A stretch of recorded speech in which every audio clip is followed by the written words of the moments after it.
ದುರ್ಯೋಧನನ ಜೀವನದಲ್ಲಿ ಅವನ ಅವನತಿಗೆ ಕಾರಣವಾದಂತಹ ಯಾವುದಾದ್ರೂ ಎರಡು ಪ್ರಮುಖವಾದಂತಹ ಘಟನೆಗಳು ತಿರುವು. ಪಾಂಡವರು ಸತ್ತೋದ್ರು. ಹೆಂಗೆ ಸತ್ತೋದ್ರು? ಪ್ರಜೆಗಳಿಗೆ ಅನ್ನಿಸಿದೆ ಇವ್ರದ್ದೇನೋ ಆಟ ಇದೆ ಅಂತ, ಆದರೆ ಯಾವುದಕ್ಕೂ ಸಾಕ್ಷಿ ಆಧಾರಗಳಿಲ್ಲ. ಅವನು ಮಾಡಿದ ಎರಡು ತಪ್ಪುಗಳು ಯಾವುದು ಅಂದರೆ, ಮೊದಲನೇದು ಇಲ್ಲಿ ಯುದ್ಧ ಮಾಡಿ ಕಿತ್ಕೊಳ್ಳೋದು ಅನ್ನೋದು ಅಸಂಭವ. ಒಂದು, ಅವರ ಸಾಮರ್ಥ್ಯದ ಬಗ್ಗೆ ಆವಾಗಲೇ ಅವರಿಗೆ ಗೊತ್ತಿತ್ತು. ದುರ್ಯೋಧನನೇ ಅಧಿಕೃತವಾಗಿ ಸೇನೆಯ ನಾಯಕತ್ವವನ್ನು ವಹಿಸಬೇಕಾಗಿತ್ತು. ದುರ್ಯೋಧನನ ಜೀವನದಲ್ಲಿ ನನಗೊಂದು ಕುತೂಹಲ ಏನು ಅಂತಂದರೆ, ಅವನ ಅವನತಿಗೆ ಕಾರಣವಾದಂತಹ ಯಾವುದಾದ್ರೂ ಎರಡು ಪ್ರಮುಖವಾದಂತಹ ಘಟನೆಗಳು ತಿರುವು ಅಂತ ಬಂದರೆ ಆ ತಿರುವುಗಳು ಯಾವುದು ಅಂತ ನೀವು ಗುರುತಿಸ್ತೀರಿ? ವಾಸ್ತವವಾಗಿ ಏನಾಯಿತು, ಒಂದು, ಈ ಅರಗಿನ ಮನೆಯಲ್ಲಿ ಪಾಂಡವರ ನಾಶಕ್ಕೆ ಅವನು ಹೊರಟನಲ್ಲ, ಅದು ಪ್ರಕರಣ ಮುಚ್ಚೋಯ್ತು. ಪ್ರಕರಣ ಹೇಗೆ ಮುಚ್ಚೋಯ್ತು ಅಂದರೆ, ಪಾಂಡವರು ಅಲ್ಲಿಂದ ತಪ್ಪಿಸಿಕೊಂಡಿದ್ದು ಇವ್ರು ಯಾರಿಗೆ ಗೊತ್ತಾಗಲೇ ಇಲ್ಲ. ಅಲ್ಲಿ ಯಾರೋ ಮಲಗಿದ್ರು, ಅದು ಪಾಂಡವರಿಗೂ ಗೊತ್ತಿಲ್ಲ. ಅವ್ರು ಯಾರೋ ಅಲ್ಲವತ್ತು ಊಟಕ್ಕೆ ಅಂತ ಹಿಂದಿದ್ದ ದಿವಸ ಬಂದಿದ್ರಂತೆ. ಯಾರೋ ಒಂದು ತಾಯಿ 6 ಜನ ಮಕ್ಕಳು, ಅವ್ರದ್ದಲ್ಲೊಂದು ಶವ ಏನೋ ಸಿಕ್ಕಿಬಿಡ್ತು. ಮತ್ತು ಅರಮನೆಯೇ ಉರಿದು ಹೋಗಿದೆಯಲ್ಲ, ಒಳಗಿದ್ದವ್ರ ಪರಿಸ್ಥಿತಿ ಏನು ಅಂತ ಏನೂ ಉಳಿದಿಲ್ಲ ಅಲ್ಲಿ. ಇವರು ಸುರಂಗ ಮಾಡ್ಕೊಂಡಿದ್ದೂ ಗೊತ್ತಿಲ್ಲ, ಹೊರಗಡೆ ಹೋಗಿದ್ದೂ ಗೊತ್ತಿಲ್ಲ. ಅಂತಂದಾಗ ಪಾಂಡವರು ಸತ್ತೋದ್ರು. ಹೆಂಗೆ ಸತ್ತೋದ್ರು ಅಂತ ಅಂದರೆ, ಆಕಸ್ಮಿಕವಾಗಿ ಬೆಂಕಿ ತಾಗಿ ಭವನ ಉರಿಯಿತು ಅಂತ ಆಯಿತು. ಬೆಂಕಿ ಕೊಟ್ಟವನು ಯಾರು ಅಂತ ಗೊತ್ತಿಲ್ವಲ್ಲ. ನೇಪಾಳದಲ್ಲಿ ಹೋಗಿ ಬೆಂಕಿ ಹಾಕಿದಾಗ ಹೆದರ ಹಾಕಿಲ್ವಲ್ಲ ಅವರು. ಹಾಗಾಗಿ ಏನಾಯ್ತು, ಈ ಪ್ರಕರಣ ಅನುಮಾನ ಬಂತು ಜನಕ್ಕೆ ಅನುಮಾನ ಬಂದಿದ್ದನ್ನು ಮಹಾಭಾರತ ಹೇಳುತ್ತೆ. ವಾರಣಾವತದಲ್ಲಿ ಶಾಪ ಹಾಕ್ತಾರೆ, ಇದಕ್ಕೆ ಧೃತರಾಷ್ಟ್ರನೇ ಕಾರಣ, ಅವನ ಮಗ ದುರ್ಯೋಧನನೇ ಕಾರಣ ಅಂತ ಪ್ರಜೆಗಳು ಬೈತಾರೆ. ಪ್ರಜೆಗಳಿಗೆ ಅನ್ನಿಸಿದೆ ಇವ್ರದ್ದೇನೋ ಆಟ ಇದೆ ಅಂತ, ಆದರೆ ಯಾವುದಕ್ಕೂ ಸಾಕ್ಷಿ ಆಧಾರಗಳಿಲ್ಲ. ಆಯಿತಾ, ದುರ್ಯೋಧನ ಮೊಸಳೆ ಕಣ್ಣೀರು ಹಾಕದ, ಧೃತರಾಷ್ಟ್ರ ಮೊಸಳೆ ಕಣ್ಣೀರು ಹಾಕದ, ಮುಗಿದೋಯ್ತು ಅಲ್ಲಿಗೆ. ಹಾಗಾಗಿ ಪ್ರಕರಣ ಮುಚ್ಚೋಯ್ತು, ಅಲ್ಲಿ ಏನೂ ಆಗಲೇ ಇಲ್ಲ. ಅಷ್ಟೊತ್ತಿಗೆ ಏನಾಯಿತು, ಒಂದು ತೀರ್ಮಾನ ದುರ್ಯೋಧನನಿಗಾಗಿದ್ದು, ಮುಗಿತೆಲ್ಲ ಅಂತ, ಅಧಿಕಾರ ಸಿಕ್ಕಿತು ಅಂತ. ಮುಂದೆ ಅವರು ದ್ರೌಪದಿ ಸ್ವಯಂವರದಲ್ಲಿ ಕಾಣಿಸ್ಕೊಂಡ್ರು. ಕಾಣಿಸಿಕೊಂಡ ಕೂಡಲೇ ಹಸ್ತಿನಾವತಿ ಜಾಗೃತ ಆಯಿತು. ಯಾವಾಗ ಒಂದು ಮನೆಗೆ ಬೆಂಕಿ ಬಿದ್ದು, ಈ ಮಾತುಕತೆಗಳನ್ನು ಯಾರೂ ಆಡಲಿಲ್ಲ. ಪಾಂಡವರು ತಮ್ಮನ್ನ ಮನೆಯಲ್ಲಿ ಅಂಥದ್ದೊಂದು ಅರಗಿನ ಮನೆಯನ್ನು ಕಟ್ಟಿ ದುರ್ಯೋಧನ ಬೆಂಕಿ ಇಟ್ಟಿದ್ದ ಅನ್ನೋದನ್ನು ಪಾಂಡವರು ಯಾರಿಗೆ ಕೊನೆಗೂ ಹೇಳಲಿಲ್ಲ. ಭೀಷ್ಮನಿಗೋ ಇನ್ನೊಬ್ಬರಿಗೋ ಹೇಳಬೇಕಲ್ಲ, ಊರಿಗೆ ಬಂದವರು. ಅವತ್ತು ನಾವು ಏನಾಗಿದ್ದು ಗೊತ್ತದ, ಆಕಸ್ಮಿಕ ಬೆಂಕಿಯಲ್ಲ ಇವನೇ ಮಾಡಿದ್ದು ಅಂತ ಅವ್ರು ಹೇಳಲಿಲ್ಲ. ಆ ಘನತೆಯನ್ನು ಕಾಪಾಡಿಕೊಂಡ್ರು ಅವರು. ಆ ಹೊತ್ತಿನಲ್ಲಿ ಏನಾಯಿತು, ಇವರೇನು ಮಾಡಿದ್ರು, ಭೀಷ್ಮ ದ್ರೋಣ ಇವರುಗಳು, ಅವರಿಗೆ ಇಷ್ಟು ಹೊತ್ತಿಗೆ ಒಂದು ಸ್ಪಷ್ಟತೆ ಸಿಕ್ಕಿರತ್ತೆ. ಇದನ್ನು ಯಾರೂ ಮಾತಾಡಿಲ್ಲ, ಮಹಾಭಾರತವೂ ಚರ್ಚೆ ಮಾಡೋಲ್ಲ. ಅವರಿಗೊಂದು ಸ್ಪಷ್ಟತೆ ಗೊತ್ತಾಗಿರುತ್ತೆ, ಏನು ಅಂದರೆ ಇದು ಬೇರೆ ಏನೋ ನಡೆದಿದೆ. ಮತ್ತು ಇಷ್ಟು ವರ್ಷಗಳು, ಈಗ ಪಾಂಡವರು ಅರಗಿನ ಮನೆಯಿಂದ ತಪ್ಪಿಸಿಕೊಂಡು ಹೋದಷ್ಟು ವರ್ಷಗಳಲ್ಲಿ ದುರ್ಯೋಧನನಿಗೂ ಅರಮನೆಗೂ ರಾಜ್ಯಕ್ಕೂ ತೀರ್ಮಾನ ಆಗಿರೋ ಅಂಶ ಏನು, ಉತ್ತರಾಧಿಕಾರಿ ದುರ್ಯೋಧನ ಅಂತಲೇ. ಈಗ ಅವನ ಮನಸ್ಸಿನಲ್ಲಿ ನಾನು ಮುಂದಿನ ರಾಜ ಅಂತ ಬಂದು ಕೂತಿದೆ. ಈಗ ಅಲುಗಾಡ್ಸೋಕೆ ಹೋಗೋದು ಅನ್ನೋದು ರಾಜಕಾರಣದಲ್ಲಿ ದೊಡ್ಡ ಸಮಸ್ಯೆಗೆ ಕಾರಣ ಆಗತ್ತೆ ಅಂತ. ಹಾಗಾಗಿ ಅವರೇನು ಮಾಡಿದ್ರು, ಪಾಲು ಮಾಡೋದಕ್ಕೆ ಹೊರಟು ಬಿಟ್ಟರು. 2 ಭಾಗ ಮಾಡಿದ್ರು. 2 ಭಾಗ ಮಾಡಿ ಪ್ರಧಾನವಾದ ಭಾಗವನ್ನೆಲ್ಲ ಇವರಿಗೆ ಉಳಿಸಿದ್ರು. ಕುರುಕುಲದಿಂದ ಹಿಂದೆ ಬಂದ ಎಲ್ಲ ವ್ಯವಸ್ಥೆಗಳು ಇವರಿಗೆ ಉಳಿತು. ಹಸ್ತಿನಪುರ ಇವರಿಗೆ ಉಳಿತು, ಸಿಂಹಾಸನ ಇವರದ್ದೇ ಆಯಿತು, ಅದೇ ಅರಮನೆಗಳು, ಅದೆಲ್ಲ ಅದೇ ಸಂಪತ್ತು ಎಲ್ಲವೂ ಉಳಿತು. ಅವರಿಗೊಂದು ಕಾಡು ಬಯಲು ಇದ್ದ ಒಂದು ಊರು ಕೊಟ್ಟರು, ಇಲ್ಲಿ ರಾಜಧಾನಿ ಮಾಡ್ಕೊಳ್ಳಿ ಅಂತ ಖಾಂಡವ ಪ್ರಸ್ಥವನ್ನು ಕೊಟ್ಟರು ಅವರಿಗೆ.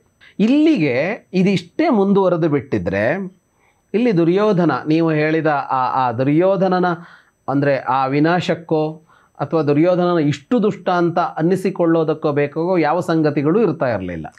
ಅಂದರೆ ಅರಗಿನ ಅರಮನೆಯ ಪ್ರಕರಣ ಮುಚ್ಚಿ ಹೋಗ್ತಾ ಇತ್ತು, ಅವನು ಹಸ್ತಿನಪುರದಲ್ಲಿ ಆಳ್ಕೊಳ್ತಾ ಇರ್ತಿದ್ದ.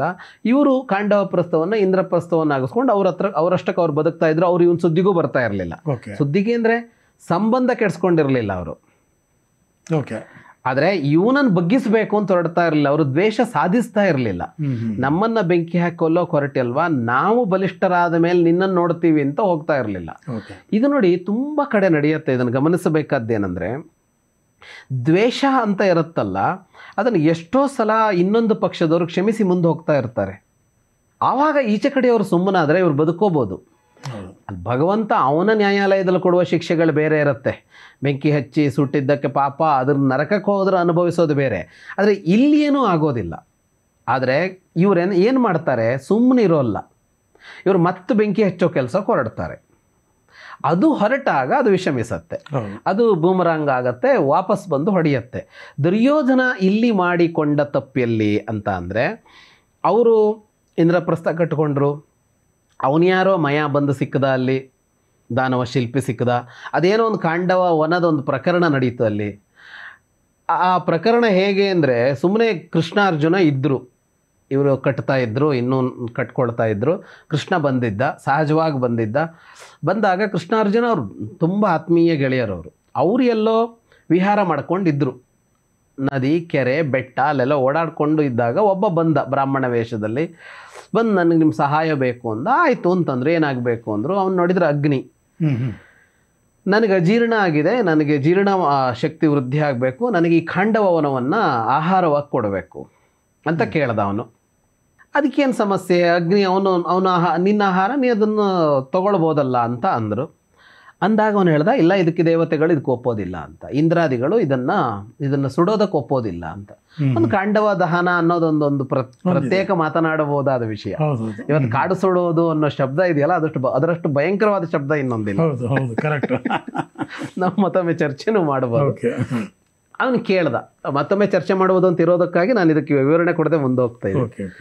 ಅವನು ಕೇಳ್ದ, ಅಲ್ಲೊಂದು ಕಾಂಡವ ದಹನಕ್ಕೆ ಇವ್ರು ಸಹಾಯ ಮಾಡಿಕೊಟ್ರು, ಅದಾಯಿತು. ಅದಾದಾಗ ಅಲ್ಲಿ ಆ ಮಯ ಅನ್ನೋ ಸಿಕ್ಕದ, ಅವನೊಂದು ಅದ್ಭುತವಾದ ಭವನ ಕಟ್ಟಿಕೊಟ್ಟ, ಇವರಿಗೆ ಎಲ್ಲೂ ಇಲ್ಲದ ಒಂದು ಭವನ ಕಟ್ಟಿಕೊಟ್ಟ. ಇವರು ಅಷ್ಟೊತ್ತಿಗೆ ಏನಾಯಿತು, ಅದೇ ಹೊತ್ತಿಗೆ ಭವನ ಎಲ್ಲ ಕೂತ್ಕೊಂಡಿದ್ದಾಗ ನಾರದರು ಬಂದರು. ಅದೇನೋ ಪಾಂಡುವಿನ ಸಮಾಚಾರ ಬಂತು, ಅವನಿಗೆ ಯಾವುದೋ ಒಂದು ಸ್ಥಾನಕ್ಕೆ ಹೋಗಬೇಕಿತ್ತು, ಆ ಸ್ಥಾನ ಸಿಕ್ಕಿಲ್ಲ ಅಂತ ನಾರದರು ಹೇಳಿದ್ರು. ಅದು ಯಾಕೆ ಸಿಕ್ಕಿಲ್ಲ ಅಂದರೆ, ರಾಜಸೂಯ ಯಾಗ ಮಾಡಿದರೆ ಆ ಸ್ಥಾನ ಸಿಗತ್ತೆ, ನಾ ಮಾಡ್ತೀನಲ್ಲ ಅಂತ ಯುಧಿಷ್ಠಿರ ಹೊರಟ. ಆ ರಾಜಸೂಯ ಯಾಗದಲ್ಲಿ ಇವರೆಲ್ಲ ಜಗತ್ ಗೆದ್ಕೊಂಡ್ಬಂದರು, ಅಪಾರ ಸಂಪತ್ತು ಬಂತು. ಆ ಸಂಪತ್ತು ಬಂದಾಗ ಇವರು ಸಹಜವಾಗಿ ಇವ್ರ ಮೇಲೆ ಏನು ಯುದ್ಧ ಮಾಡಿರಲಿಲ್ಲ, ಮನೆಯವ್ರ ಜೊತೆಗೆ ಯುದ್ಧ ಇಲ್ಲ. ಆದರೆ ಇವರು ಕಾರ್ಯಕ್ರಮಕ್ಕೆ ಮನೆಯವರಾಗಿ ಜವಾಬ್ದಾರಿ ತಗೊಂಡು, ಇವ್ರಿಗೆ ಆಮಂತ್ರಣ ಇತ್ತು, ಬಂದಿದ್ರು. ಕಪ್ಪ ಕಾಣಿಕೆಯನ್ನು ಲೆಕ್ಕ ಹಾಕುವ ಜವಾಬ್ದಾರಿಯನ್ನೇ ದುರ್ಯೋಧನಿಗೆ ಕೊಟ್ಟಿದ್ರು. ಅಲ್ಲಿ ಬಂದ ಅವ್ರು ಕಪ್ಪ ಕಾಣಿಕೆ ಅರ್ಪಣೆ ಮಾಡ್ತಾ ಇದ್ರಲ್ಲ, ಅವನು ಕಂಗಾಲಾಗ್ಬಿಟ್ಟ ದುರ್ಯೋಧನ. ಅಜ್ಜ ಮುತ್ತಜ್ಜರ ಕಾಲದಿಂದ ಬಂದ ಅಪಾರ ಸಂಪತ್ತಿದೆ ಅವನ ಹತ್ರ, ಅವನೇನು ಹಣ ನೋಡದೆ ಇದ್ದವನು ಇವತ್ತು ಅಂತ ಬಾಯಿ ತೆಗಿಬೇಕಾದ್ದೇನಿಲ್ಲ. ಆದ್ರೆ ಇದು ಬಂದು ಬೀಳ್ತಾ ಇದ್ದಿದ್ದು ಹೆಂಗಿತ್ತು ಅಂದ್ರೆ, ಅವನಿಗೆ ಇವರು ಕುಬೇರರು, ನಾನು ಭಿಕ್ಷೆ ಬೇಡ ಬಡವ ಅನ್ನುವ ಮಟ್ಟದ ವ್ಯತ್ಯಾಸ ಕಾಣಿಸ್ತು. ಅವನಿಗೆ ಹಾಗನ್ನಿಸ್ತು. ಇದು ಸಹಜವಾಗಿಯೇ ಅವನಿಗೆ ಇದ್ದ ಅಸೂಯೆ, ಆ ಆಸೆ, ಅತಿ ಆಸೆ, ಇವುಗಳೆಲ್ಲ ಅವನನ್ನು ಕೆರಳಿಸ್ತು. ಅವನು ಮಾಡಿದ 2 ತಪ್ಪುಗಳು ಯಾವುದು ಅಂದರೆ, ಮೊದಲನೇದು ಇಲ್ಲಿ ಆಸೆಗೆ ಬಲಿಯಾಗಿದ್ದು. ಮೊದಲನೇ ತಪ್ಪು ಯಾವುದು ಅಂದರೆ, ಸುಮ್ಮನೆ ಇಲ್ಲಿ ಬಂದ, ಅದು ಹೇಳ್ತಾರಲ್ಲ, ಕರೆದಾಗ ಬಂದನೋ ಉಂಡನೋ ಮನೆಗೆ ಹೋದ್ನೋ ಅಂತ ಮಾಡಬೇಕು, ಬೇರೆದಕ್ಕೆ ಕೈ ಹಾಕಬಾರದು ಅಂತ ಅಲ್ವಾ. ಅದು ಅವ್ರದ್ದಪ್ಪ, ಅವ್ರಿಗೆ ಪಾಲು ಪಟ್ಟೆ ಮಾಡಿಕೊಟ್ಟ ಮೇಲೆ ಎಷ್ಟೋ ಮನೆಗಳಲ್ಲಿ ಆಗುತ್ತೆ. ಅಣ್ಣ ತಮ್ಮಂದ್ರೆ ವಿಭಾಗ ಮಾಡಿಕೊಟ್ಮೇಲೆ ಒಬ್ಬ ತುಂಬ ಚೆನ್ನಾಗಿ ಅದನ್ನು ಅಭಿವೃದ್ಧಿ ಮಾಡ್ಕೋತಾನೆ. ಅದು ಉದ್ಯಮ ಇರ್ಬೋದು, ಅದು ಕೃಷಿ ಇರ್ಬೋದು. ಭಾರತದಲ್ಲೇ ಒಂದು ಅಣ್ಣ ತಮ್ಮಂದ್ರಿಗೆ ಒಂದು 20-25 ವರ್ಷದ ಹಿಂದೆ ಪಾಲು ಮಾಡಿಕೊಟ್ಟ ಮೇಲೆ ಒಬ್ಬ ಎಲ್ಲಿಗೆ ಹೋದ, ಒಬ್ಬ ಎಲ್ಲಿದ್ದಾನೆ ಅಂತ ನೋಡ್ತೀವಿ ಅಲ್ವಾ. ಅನಿಲ್ ಅಂಬಾನಿ ಮತ್ತೆ ಮುಖೇಶ್ ಅಂಬಾನಿ ಉದಾಹರಣೆ ಇದ್ದೇ ಇದೆ ಕಣ್ಣೆದುರಿಗೆ. ನಮ್ಮ ಊರುಗಳಲ್ಲೂ ನೋಡ್ತೀವಿ, ಕೆಲವು ಅಣ್ಣ ತಮ್ಮಂದ್ರೆ ಅವನೇನೋ ಶ್ರಮ ಹಾಕ್ತಾನೆ, ಏನೋ ಅವನಿಗೆ ಅದೃಷ್ಟದಿಂದ ಆಗತ್ತೋ, ಅವ್ನ ಶ್ರಮದಿಂದ ಆಗತ್ತೋ, ಒಬ್ಬ ಭಾಳ ಮೇಲೆ ಹೋಗ್ತಾನೆ, ಇನ್ನೊಬ್ಬ ಹೋಗಲ್ಲ. ಇವನು ನಾನು ನನ್ನದನ್ನೇನು ಅಭಿವೃದ್ಧಿ ಮಾಡ್ಕೋತೀನಿ ಅಂತ ಹೋಗ್ಬೇಕೇ ಹೊರತು ಅವನದು ಹೆಂಗೆ ತೋಟಕ್ಕೆ ಎಲ್ಲಿಂದ ಬೆಂಕಿ ಕೊಡ್ಲಿ ನೋಡೋಕೆ ಶುರು ಮಾಡಿಬಿಟ್ರೆ ಅದು ಬೇರೆ ಕಡೆಗೆ ತಿರ್ಕೊಳ್ಳುತ್ತೆ. ಹಾಗಾಗಿ ದುರ್ಯೋಧನ ಇಲ್ಲಿ ಮಾಡಿದ್ದು, ದುರ್ಯೋಧನ ನಾನು ರಾಜಸೂಯ ಯಾಗ ಮಾಡ್ತೀನಿ ಅಂತ ಹೊರಡ್ಬೋದಾಗಿತ್ತು. ಶಕ್ತಿ ಇತ್ತು, ವೀರನೇ. ಈಗ ಅವನು ರಾಜಸೂಯ ಯಾಗ ಮಾಡೋಕ್ಕೆ ಏನೂ ಸಮಸ್ಯೆ ಇಲ್ಲ. ರಾಜಸೂಯ ಯಾಗ ಮಾಡಿದರೆ ಮತ್ತೆ ಇವರು ಭಾಳ ಸಮರ್ಥರಿದ್ರಲ್ಲ ಅಂದರೆ ಇವ್ರ ಜೊತೆಗೆ ಯುದ್ಧ ಮಾಡಬೇಕಿಲ್ಲ, ಯಾಕೆ ಇವರು ಅವ್ರ ಜೊತೆಗೆ ಯುದ್ಧ ಮಾಡಿಲ್ಲ, ಬೇರೆಯವರನ್ನು ಗೆಲ್ಲಬೇಕಾಗಿರೋದು. ಇನ್ನೇನೋ ಒಂದು ದಾರಿ ಕಂಡ್ಕೋಬೋದಾಗಿತ್ತು ಅವನು. ಆದರೆ ಅವನಿಗೆ ಅದು ಅನ್ನಿಸ್ಲಿಲ್ಲ. ಅವನಿಗೇನಾಯಿತು, ಇದನ್ನು ಕಿತ್ಕೋಬೇಕು ಅಂತ ಬಂತು ಇಲ್ಲಿ. ಅಂದರೆ ಬಂದಿದ್ದು ಅಲ್ಲೂ ಕೂಡ ಹಾಗೇನೆ, ನಾನು ಜಗತ್ತಿನ ಅತಿ ದೊಡ್ಡ ಶ್ರೀಮಂತನಾಗಬೇಕು ಅಂತ ಒಬ್ಬನಿಗೆ ಅನ್ನಿಸೋದು ತಪ್ಪ ಅಂದರೆ ಖಂಡಿತವಾಗೂ ಅನ್ನಿಸೋದು ತಪ್ಪಲ್ಲ. ನೀವು ಹೇಳಿದಾಗೆ ಯಾವ ದಾರಿ ಹಿಡಿತೀಯ ಅಂತ, ಅನುಸರಣೆ ಅಂತ ಒಂದು ಬಳಸಿದ್ರಲ್ಲ ನೀವು, ಅನ್ನಿಸಿದ್ದು ತಪ್ಪಲ್ಲ, ಅನುಸರಿಸಿದ್ದು ತಪ್ಪು ಅಂತ. ಅವನು ನಾನು ಇನ್ನೊಂದು ದಾರಿಯಲ್ಲಿ ದೊಡ್ಡವನಾಗ್ತೀನಿ ಅನ್ನೋದ್ರ ಬದಲು ಇವರದ್ದನ್ನು ಕಿತ್ಕೊಳ್ತೀನಿ ಅಂತ ಹೊರಟಲ್ಲಿಗೆ ದುರ್ಯೋಧನನ ಪ್ರಧಾನವಾದ ಖಳನಾಯಕನಾಗುವಿಕೆಯ ಇದು ಸಿಕ್ಕಿದ್ದಲ್ಲಿ ಮೊದಲ ಇದು ಸಿಕ್ಕಿದ್ದಲ್ಲಿ. ಅದೇ ಏನಕ್ಕೆ ತಿರುಗಿಸ್ತು ಅಂದರೆ ದ್ಯೂತಕ್ಕೆ ತಿರುಗಿಸ್ತು. ಹೇಗೆ ಕಿತ್ಕೋಬೇಕು? ಯುದ್ಧ ಮಾಡಿ ಕಿತ್ಕೊಳ್ಳೋದು ಅನ್ನೋದು ಅಸಂಭವ. ಒಂದು, ಅವರ ಸಾಮರ್ಥ್ಯದ ಬಗ್ಗೆ ಆವಾಗಲೇ ಅವ್ರಿಗೆ ಗೊತ್ತಿತ್ತು. ಎರಡನೇದು, ಯುದ್ಧ ಅಂದರೆ ಅಷ್ಟು ಸುಲಭಕ್ಕೆ ಯಾರೂ ಒಪ್ಪೋದಿಲ್ಲ. ಅವನೊಬ್ಬನೇ ಹೋಗಿ ಯುದ್ಧ ಮಾಡೋಕ್ಕಾಗೋದಿಲ್ಲ. ಭೀಷ್ಮ, ದ್ರೋಣ, ಕೃಪಾ ಎಲ್ಲ ಒಪ್ಪಬೇಕು, ಇಡೀ ವ್ಯವಸ್ಥೆ ಒಪ್ಕೋಬೇಕು. ಯಾಕೆ ಯುದ್ಧಕ್ಕೆ ಹೋಗ್ತಾರೆ ಇವರು? ಅವ್ರ ಜೊತೆಗೆ ಯಾರು ಒಪ್ಪುತ್ತಾರೆ ಅದನ್ನು? ಸೇನೆಯೇ ಒಪ್ಪೋದಿಲ್ಲ. ನಾಳೆ ಹೌದು, ಸೇನೆಯೇ ಸುಮ್ಮನೆ ಕೂತ್ಕೊಂಡ್ಬಿಡ್ಬೋದು. ಹಾಗಾಗಿ ಅವಾಗ ಹುಟ್ಟಿದ್ದೇನೆಂದರೆ ದ್ಯೂತ. ಅದು ಶಕುನಿ ಕೊಟ್ಟ ಸಲಹೆ. ಆ ದ್ಯೂತದಲ್ಲಿ ಮೊದಲ ದ್ಯೂತ, 2 ದ್ಯೂತ ಆಯಿತು. ದ್ಯೂತ, ಅನುದ್ಯೂತ ಅಂತ 2 ಕರಿತೀವಲ್ಲ. ಮೊದಲ ದ್ಯೂತ ಆಯ್ತಲ್ಲ, ಆ ದ್ಯೂತದಲ್ಲಿ ಅವನು 2ನೇ ದೊಡ್ಡ ತಪ್ಪನ್ನು ಮಾಡಿಕೊಂಡ ಅವನು. ಈಗ ಮೊದಲ ದ್ಯೂತದ ಕೊನೆಯಲ್ಲಿ ಏನಾಗಿತ್ತು? ಎಲ್ಲವನ್ನು ಸೋಲ್ತಾ ಬಂದ ಯುಧಿಷ್ಠಿರ. ಸೋಲ್ತಾ ಸೋಲ್ತಾ ಸೋಲ್ತಾ ಈಗ ರಾಜ್ಯ ಸೋತ, ಸಂಪತ್ತು ಸೋತ. ಸುಮ್ಮನಿರ್ಬಾರ್ದು, ಅಷ್ಟಕ್ಕೆ ನಿಲ್ಲಿಸ್ಬೋದಿತ್ತು ತಾನೆ. ನಿಮಗೆ ಬೇಕಾದ್ದೇನಪ್ಪ? ಅವರಷ್ಟು ಸಂಪತ್ತು, ಅದಷ್ಟು ಬಂದಾಯಿತು. ಕೊನೆಗೆ ಅವ್ರ ರಾಜ್ಯವೂ ಬಂದಾಯಿತು. ಇಲ್ಲಿ ಸಮಾಧಾನ ಮಾಡ್ಕೊಂಡು ಆಯ್ತಪ್ಪ ನೀವು ಹೋಗಿ ನಿಮ್ಮ ರಾಜ್ಯಕ್ಕೆ ಅಂದ್ರೆ ಮುಗೀತಿತ್ತು. ಅಲ್ಲ, ಹೋಗಿಲ್ಲ, ನೀವು ಎಲ್ಲಿಗಾದರೂ ಹೋಗಿ ಅಷ್ಟೇ. ಓಕೆ. ಬಟ್ ಅದಕ್ಕೂ ಮುಂದುವರೆದ್ರು. ಅವರನ್ನೇ ದಾಸರನ್ನಾಗಿ ಮಾಡ್ಕೊಳ್ತೀವಿ ಅಂತ ಹೊರಟರು. ಆಯಿತು, ನಕುಲ, ಸಹದೇವ, ಅರ್ಜುನ, ಭೀಮ, ಯುಧಿಷ್ಠಿರ ಇವರೆಲ್ಲರೂ ದಾಸರು ಅಂತ ಆದರು. ಅಷ್ಟಕ್ಕಾರು ನಿಲ್ಲಿಸ್ಬೋದಾಗಿತ್ತು. ಈ ದ್ರೌಪದಿಯನ್ನ ಪಣಕ್ಕಿಡು ಅಂತ ಹೊರಟ್ರಲ್ಲ, ಅಲ್ಲಿ ಬಂತು ವಿಷಯ. 2ನೇ ದೊಡ್ಡ ತಪ್ಪು ದ್ರೌಪದಿಯನ್ನು ಪಣಕ್ಕಿಡಿಸಿದ್ದು. ಅದು ಶಕುನಿ ಹೇಳಿ ಇಡಿಸಿದ್ದು. ಯುಧಿಷ್ಠಿರ ತನ್ನನ್ನು ಪಣಕ್ಕಿಟ್ಟು ಮುಗಿದೋಗಿತ್ತು. ನೀನು ದ್ರೌಪದಿಯನ್ನು ಪಣಕ್ಕಿಟ್ಟಿಲ್ಲ ಅಂತ ಅವನು ಒಂದು ಕ್ರಿಯಾಲೋಪ ಎತ್ತೋದು ಅಂತಿದೆಯಲ್ಲ, ಅದನ್ನು ಎತ್ತದ ಅವನು. ನಿನ್ನ ಎಲ್ಲ ವಸ್ತುಗಳನ್ನು, ನಿನಗೆ ಸೇರಿದ ಎಲ್ಲವನ್ನೂ ನೀನು ಪಣಕ್ಕಿಟ್ಟ ಮೇಲೆ ನಿನ್ನನ್ನು ಇಟ್ಕೋಬೇಕಾಗಿತ್ತು. ನೀನು ದ್ರೌಪದಿಯನ್ನು ಇಟ್ಟಿಲ್ಲ ಅಂತ. ದ್ರೌಪದಿಯ ಮೇಲೆ ಮಾತ್ರ ಕಣ್ಣು. ಹಂಗೆ ಉಳಿದವರಿಗೂ ಪತ್ನಿಯರು ಬೇಕಾದ ಇದ್ರಲ್ಲ, ಅವ್ರ ಸುದ್ದಿಗೆ ಹೋಗಿಲ್ಲ ಅವರು.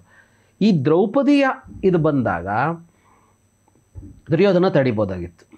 ಯಾಕೆ ತಡಿಲಿಲ್ಲ ಅಂದರೆ ಇದು ಇವರ ಪೂರ್ವಯೋಜಿತವಾದ ಕೃತ್ಯವೇ. ಅದು ಹಿಂಗೆ ಹೋಗಬೇಕು, ಇಲ್ಲಿಗೆ ತಂದು ನಿಲ್ಲಿಸಬೇಕು.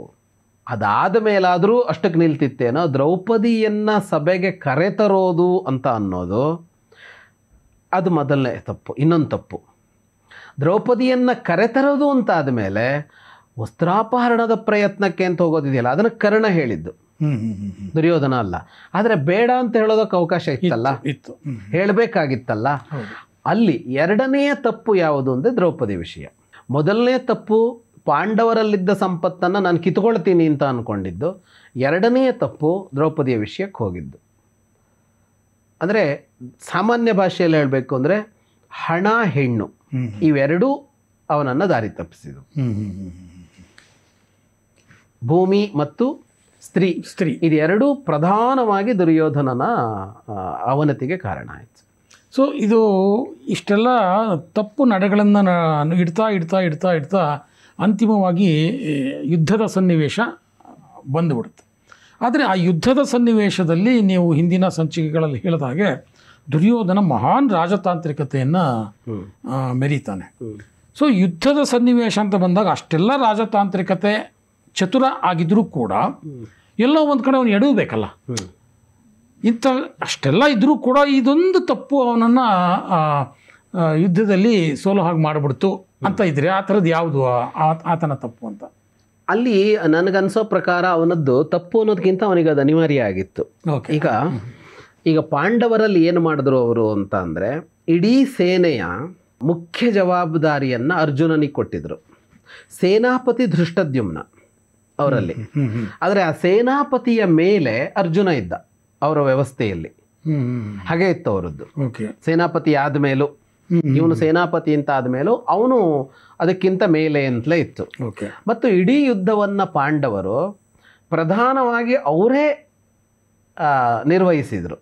ಅಂದರೆ ಈಗ ಪಾಂಡವರ ಪಕ್ಷದ ಪ್ರಮುಖ ಯೋಧರು ಯಾರು, ವೀರರು ಯಾರು, ಮಹಾವೀರರು ಯಾರು ಅಂದರೆ ನಮ್ಮ ಪಟ್ಟಿಯಲ್ಲಿ ಶುರುವಾಗತ್ತೆ ಅರ್ಜುನ, ಭೀಮ, ಇಲ್ಲಿಂದಲೇ ಆರಂಭ ಆಗತ್ತೆ. ದುರ್ಯೋಧನನ ಪಕ್ಷದಲ್ಲಿ ಯಾರು ಅಂತ ಅಂದರೆ ಭೀಷ್ಮ, ದ್ರೋಣ, ಕರ್ಣ, ಶಲ್ಯ, ದುರ್ಯೋಧನ ಅಂತ ಬರುತ್ತೆ. ಇವನಿಗೆ ಅವರಿಗೆ ಇದ್ದ ವ್ಯತ್ಯಾಸ ಏನು ಅಂದರೆ ಅವರ ಸಮಸ್ಯೆಯನ್ನ ಅವರೇ ಮುಂದೆ ನಿಂತು ನಿರ್ವಹಿಸ್ತಾ ಇದ್ರು, ಉಳಿದವರ ಸಹಕಾರ ತಗೊಳ್ತಾ ಇದ್ರು. ದುರ್ಯೋಧನನ ಅನಿವಾರ್ಯತೆ ಏನಿತ್ತು ಅಂದರೆ ಅವನು ಅವರನ್ನ ಮುಂದೆ ಬಿಟ್ಟಿದ್ದ, ತಾನು ಅವರಿಗೆ ಸಹಕರಿಸ್ತಾ ಇದ್ದ. ಈಗ ಭೀಷ್ಮ ಸೇನಾಪತಿ, ಭೀಷ್ಮ ಯುದ್ಧ ಮಾಡಿ ಗೆಲ್ಸ್ಕೊಡ್ಬೇಕು, ಬೇಕಾದ ಸಹಕಾರ ದುರ್ಯೋಧನ ಕೊಡ್ತಾನೆ. ದ್ರೋಣರು ಸೇನಾಧಿಪತಿ, ದ್ರೋಣರು ಯುದ್ಧ ಗೆಲ್ಲಿಸ್ಕೊಡ್ಬೇಕು, ದುರ್ಯೋಧನ ಸಹಕಾರ ಕೊಡ್ತಾನೆ. ಕರ್ಣ ಸೇನಾಪತಿ, ಕರ್ಣ ಯುದ್ಧ ಗೆಲ್ಲಿಸ್ಬೇಕು, ಸಹಕಾರ ದುರ್ಯೋಧನ ಕೊಡ್ತಾನೆ ಅಂತ ಇವನದ್ದು. ಅವರದ್ದು ಹಂಗಲ್ಲ, ಅವರೇ ಯುದ್ಧ ಮಾಡ್ತಾರೆ, ಉಳಿದವರು ಸಹಕರಿಸುವವರು.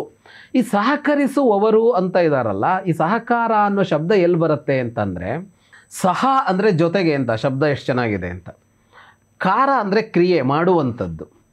ಯಾರು ಸಹಕಾರ ಕೊಡ್ತಾನೋ ಅದು ಅವನ ಕ್ರಿಯೆ ಅಲ್ಲ. ಹೌದು, ಅವನ ಕ್ರಿಯೆ ಯಾಕಲ್ಲ ಅಂದರೆ, ಈ ಕ್ರಿಯೆಯಿಂದ ಉಂಟಾಗುವ ಒಂದು ಪರಿಣಾಮ, ಲಾಭ ಅಂತ ಇದೆಯಲ್ಲ, ಅದು ಅವನಿಗಲ್ಲ, ಅದು ಯಾರದ್ದೋ ಅವನದ್ದು ಕ್ರಿಯೆ, ಅದು ಪ್ರಧಾನ ಕ್ರಿಯೆ. ಅವನ ಪ್ರಧಾನ ಕ್ರಿಯೆಯ ಜೊತೆಗೊಬ್ಬ ಬರ್ತಾನಲ್ಲ, ಅವನು ಸಹಕಾರಿ. ಸಹಕಾರ ಕೊಡೋದು ಅಂದರೆ ಹೀಗೆ. ಇಲ್ಲಿ ನೋಡಿ, ಪಾಂಡವರಲ್ಲಿ ಅವರಿಗೆ ಬೇಕಾಗಿದೆ ರಾಜ್ಯ, ಅವರೇ ನಿಂತು ಯುದ್ಧ ಮಾಡ್ತಾರೆ, ಸಹಕಾರ ತಗೋತಾರೆ ಉಳಿದವರದ್ದು. ದುರ್ಯೋಧನನಿಗೂ ರಾಜ್ಯ ಬೇಕಾಗಿದೆ, ಅದರ ಪರಿಣಾಮ ಇವನಿಗಾಗಬೇಕಾಗಿದ್ದು, ಆದರೆ ಇವನು ಸಹಕಾರ ಕೊಡೋ ಜಾಗದಲ್ಲಿ ನಿಂತ್ಕೊಂಡ, ಅವರನ್ನು ಮುಂದೆ ಬಿಟ್ಟಲ್ಲಿಗೆ ಏನಾಯಿತು ಅಂತ ಅಂದರೆ, ನನಗೆ ಬೇಕಾದ್ದನ್ನು ನಾನು ಸಾಧಿಸೋದಕ್ಕೂ ನನಗೆ ಬೇಕಾದ್ದನ್ನು ಇನ್ನೊಬ್ಬರು ಮಾಡಿಕೊಡೋದಕ್ಕೂ ಸಾಕಷ್ಟು ವ್ಯತ್ಯಾಸ ಇರುತ್ತೆ. ಅವನಿಗೆ ನನ್ನಷ್ಟು ಅದರ ಆಕಾಂಕ್ಷೆಯೇ ಇಲ್ಲದೇ ಇದ್ದಾಗ ಕೆಲಸದಲ್ಲಿ ಅವನೆಷ್ಟು ತೊಡಗ್ತಾನೆ? ತೊಡಗೋದಿಲ್ಲ. ಇಲ್ಲಾಗಿದ್ದು ಅದೇ. ಅದರ ಜೊತೆಗೆ ಏನಾಗೋಯ್ತು, ಇಲ್ಲಿ ದ್ವೇಷ ಅನ್ನೋದೊಂದು ಕೆಲಸ ಮಾಡಬೇಕಲ್ಲ. ಪ್ರಧಾನವಾದ ಆ ದ್ವೇಷ ಅನ್ನುವ ಅಂಶವೇ ಇವನು ಯಾರನ್ನ ಮುಂದಿಟ್ಕೊಂಡಿದ್ನೋ ಅವರಿಗಿಲ್ಲ. ಹೌದು, ಭೀಷ್ಮನಿಗೆ ಪಾಂಡವರ ಮೇಲೆ ದ್ವೇಷ ಇಲ್ಲ, ದ್ರೋಣರಿಗೆ ಪಾಂಡವರ ಮೇಲೆ ದ್ವೇಷ ಇಲ್ಲ. ಈ ಕರ್ಣನಿಗೂ ಪಾಂಡವರ ಮೇಲೆ ದ್ವೇಷ ಇಲ್ಲ, ಅರ್ಜುನನ ಮೇಲೆ ಮಾತ್ರ. ಅವನಿಗೆ ಯುಧಿಷ್ಠಿರನ ಮೇಲೆ ದ್ವೇಷ ಇಲ್ಲ ಕರ್ಣನಿಗೆ. ರಾಜನಾಗಬೇಕಾದವನು ಯಾರು? ಯುಧಿಷ್ಠಿರ. ಕರ್ಣನ ನಿಲುವಂತೂ ಹೆಂಗೆ ಅಂದರೆ, ಅರ್ಜುನನನ್ನು ನಾನು ಕೊಲ್ತೀನಿ, ಯುಧಿಷ್ಠಿರ ರಾಜನಾಗ್ಲಿ. ಈ ನಿರ್ಣಯ ಅಲ್ಲ. ಅವ್ನು ಕೃಷ್ಣ ಬಂದಾಗ ಹೇಳಿದ್ನಲ್ಲ, ನಾವು ಮಾತಾಡ್ತೋದನ್ನ. ಅಂದ್ರೆ ಒಂದು ಎಷ್ಟು ಚೆನ್ನಾಗಿದೆ ಅಂದ್ರೆ, ಅರ್ಜುನನ ವಿಷಯದಲ್ಲಿ ನಾನು ಮಾಡೋನೆ, ಅವನನ್ನು ಕೊಲ್ಲವನೇ. ಮತ್ತು ರಾಜ ಯಾರು ಅಂದರೆ ಯುಧಿಷ್ಠಿರ ಹಾಕ್ಕೊಳ್ಳಿ ಅಂದರೆ. ಆಮೇಲೆ 4ನೇ ಬಂದವನು ಶಲ್ಯ ಸೇನಾಪತಿ. ಅವನಂತೂ ಪಾಂಡವರ ಸೋದರ ಮಾವ, ಅವನಿಗಂತೂ ಬೇರೆ ಇದೇ ಇಲ್ಲ. ಅಂದರೆ ಇವನ ಪರಿಸ್ಥಿತಿ ಏನಾಯಿತು ಅಂದರೆ, ತಾನು ನಿಂತು ನಡೆಸಬೇಕಾದ್ದಕ್ಕೆ ಬೇರೆಯವರನ್ನು ಮುಂದೆ ತಳ್ಳಿ, ಅವರು ಅರೆಮನಸ್ಸಿನಿಂದಲೇ ಯುದ್ಧ ಮಾಡಿ 4 ಜನ, ಭೀಷ್ಮ, ದ್ರೋಣ, ಕರ್ಣ, ಶಲ್ಯ 4 ಸೇನಾಪತಿಗಳು ಅರೆಮನಸ್ಸಿನಿಂದಲೇ ಯುದ್ಧ ಮಾಡಿದ್ದು. ಕರ್ಣ ಕೂಡ ಅವನು ಈ ಉಳಿದ 4 ಜನರನ್ನು ಕೊಲ್ಲೋಕೆ ಸಿದ್ಧನಿಲ್ಲ. ಸಿಕ್ಕಿದವರನ್ನು ಬಿಟ್ಟಿದ್ದಾನೆ ಅವನು ಕುಂತಿಗೆ ಅವನಾಗೆ ಹೇಳಿರ್ತಾನಲ್ಲ, 4 ಜನಕ್ಕೇನೂ ಆಗಲ್ಲ ಅಂತ. 4 ಜನ ಅವನ ಕೈಗೆ ಸಿಕ್ಕಿದ್ದಾರೆ. ಯುಧಿಷ್ಠಿರ, ಭೀಮ, ನಕುಲ, ಸಹದೇವ ಒಂದೊಂದು ಸಮಯದಲ್ಲಿ ಸಿಕ್ಕಿದ್ದಾರೆ. ಮನಸ್ಸು ಮಾಡಿದರೆ ಕರ್ಣ ಕೊಲ್ಲಬಹುದಾಗಿತ್ತು, ಕೊಂದಿಲ್ಲ. ಇದರ ಅರ್ಥ ದುರ್ಯೋಧನನಿಗಿದ್ದ ಆ ತೀವ್ರತೆ ಇದೆಯಲ್ಲ, ತೀವ್ರತೆ ನೀನು ಯಾರನ್ನು ನಂಬ್ಕೊಂಡಿದೆಯೋ ಅವ್ರು ಯಾರಿಗೂ ಇಲ್ಲ ಅಂತ ಆಯ್ತಲ್ಲ. ದುರ್ಯೋಧನನ ಆ ಅಧಃಪತನಕ್ಕೆ ಯುದ್ಧದಲ್ಲಿ ಅವನು ತಪ್ಪು ಮಾಡಿದ್ದೆಲ್ಲಿ ಅಂತ ಅಂದರೆ, ನಿಮ್ಮ ಪ್ರಶ್ನೆ ಇತ್ತಲ್ಲ, ನನಗೆ ಕಾಣಿಸೋದು ದುರ್ಯೋಧನನೇ ಅಧಿಕೃತವಾಗಿ ಸೇನೆಯ ನಾಯಕತ್ವವನ್ನು ವಹಿಸಬೇಕಾಗಿತ್ತು. ಸೇನಾಪತಿ ಅಂತ ಪಾಂಡವರು ಮಾಡಿದ ಜಾಣ್ಮೆ ಮಾಡ್ಬೋದಾಗಿತ್ತು. ಪಾಂಡವರು ಏನು ಮಾಡಿದ್ರು, ಧೃಷ್ಟದ್ಯುಮ್ನನನ್ನು ಸೇನಾಪತಿ ಅಂತ ಉದ್ಘೋಷಿಸಿದರು. ಆದರೆ ಸೇನಾಪತಿಯ ಮೇಲೆ ಇನ್ನೊಂದು ಇದನ್ನು ಸೃಷ್ಟಿ ಮಾಡಿ ಅರ್ಜುನನ ಮಾರ್ಗದರ್ಶನ ಅಂತ ಮಾಡಿಬಿಟ್ರು ಅವರು. ಧೃಷ್ಟದ್ಯುಮ್ನ ಮಾಡಿದ್ರ ಇದೇನು ಅಂತ ಕೇಳಿದರೆ, ಅವರಲ್ಲಿದ್ದ ಸೇನೆಯಲ್ಲಿ ಅತಿ ದೊಡ್ಡ ಸೇನೆ, ಅರ್ಧದಷ್ಟು ಸೇನೆ ಅವರದ್ದೇ. ದೃಪದನದ್ದು, ಪಾಂಚಾಲರದ್ದು. ಪ್ರಾಯಶಃ 3 ಅಕ್ಷೌಹಿಣಿ ಅಂತ ನನಗೆ ನೆನಪು, ಸ್ವಲ್ಪ ವ್ಯತ್ಯಾಸ ಇರ್ಬೋದು. ಅಂದರೆ ಅರ್ಧಕ್ಕಿಂತ ಹೆಚ್ಚು ಅವರದ್ದು, ಅಥವಾ ಅರ್ಧ ಅಂತೂ ಅವರದ್ದು. ಹಾಗಾಗಿ ಅಷ್ಟು ದೊಡ್ಡ ಸೇನೆಯಲ್ಲಿ ಯಾರ ಮಾತು ಕೇಳ್ತಾರೆ ಅಂದರೆ, ತಮ್ಮ ನಾಯಕನ ಮಾತನ್ನು ಸಹಜವಾಗಿ ಕೇಳ್ತಾರೆ ಅವರು. ಹಾಗಾಗಿ ಧೃಷ್ಟದ್ಯುಮ್ನನನ್ನು ಇಟ್ಟರು. ಹಾಗಂತ ಅಷ್ಟು ಇವ್ರ ಕೈಯಲ್ಲೇ ಇಟ್ಟುಕೊಂಡ್ರು. ಯುದ್ಧ ಇವರೇ ಮಾಡಿದ್ರು. ಅವನು ಇದೇ ತಂತ್ರ ಹೂಡಿದ್ರೆ ತಾನೇ ಅದಾಗಿ ಇವರನ್ನು ಮುಂದೆ ಹಾಕಿದ್ರೆ ಅಂತ. ಹಾಗೆ ಹಾಕೋದಕ್ಕೆ ಅವನಿಗೆ ಇನ್ನೊಂದು ಅನಿವಾರ್ಯತೆಯೂ ಇತ್ತು ಅಲ್ಲಿ. ಭೀಷ್ಮ ದ್ರೋಣರ ಮೇಲೆ ತಾನು ಅಂತ ಕೂರೋಕೆ ಬರಲ್ಲ. ಈಗ ಕರ್ಣನನ್ನು ಸೇನಾಧಿಪತಿ ಮಾಡಿ ನಿನಗಿಂತ ಮೇಲೆ ನಾನಿರ್ತೀನಿ ಅಂತಂದರೆ ಏನು ಸಮಸ್ಯೆ ಇಲ್ಲ, ಕರ್ಣ ಒಪ್ಕೋತಾನೆ. ಹೌದು. ನೀವು ಭೀಷ್ಮನನ್ನು ಸೇನಾಧಿಪತಿ ಮಾಡಿ ನಿನಗೆ ನಾನು ನಿರ್ದೇಶನ ಮಾಡ್ತೀನಿ ಅಂದರೆ ಆಗಲ್ಲ. ದ್ರೋಣರಿಗೆ ಅಂದರೆ ಆಗಲ್ಲ. ಹಾಗಾಗಿ ಇವನ ಇಡೀ ಈ ಆಯ್ಕೆ, ಇವನ ಪ್ರಕ್ರಿಯೆ, ಇವನು ಯಾರನ್ನ ನಂಬಿ ಇದನ್ನೆಲ್ಲ ಪಡ್ಕೋತೀನಿ ಅಂತ ಅಂದ್ಕೊಂಡಿದ್ದಾನೋ ಅಷ್ಟರಲ್ಲೂ ವ್ಯತ್ಯಾಸ ಇದೆ. ಹಾಗಾಗಿ ಯುದ್ಧವನ್ನು ಇನ್ನೊಬ್ಬರನ್ನು ನಂಬಿ ಮಾಡಿದ್ದಿದೆಯಲ್ಲ, ಅದೇ ದುರ್ಯೋಧನನ ಯುದ್ಧದ ಅಧಃಪತನಕ್ಕೆ ಕಾರಣ. ಅಂದರೆ leaders should fight from the front ಅಂತಾರೆ. ಹೌದೌದೌದು, ಅದು ಇಲ್ಲಿ ನಿಜಕ್ಕೂ ಅನ್ವಯ ಆಗುತ್ತೆ. ಹೌದು ಹೌದು.